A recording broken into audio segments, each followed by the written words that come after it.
Hello guys, welcome back to my channel ayragkworld. I hope you all are fine. Today's topic is interesting facts about ChatGPT. Fact number 1.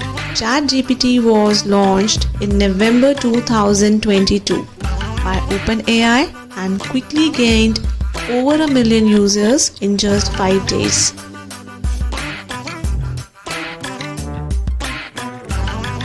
Fact number 2. ChatGPT can understand and generate text in multiple languages, with GPT-40 understanding over 50 languages.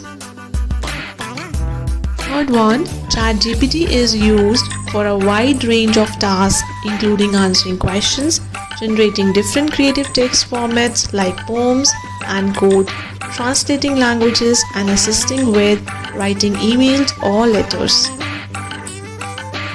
Fourth, the technology behind ChatGPT requires significant computational power, utilizing thousands of GPUs and costing millions of dollars to run.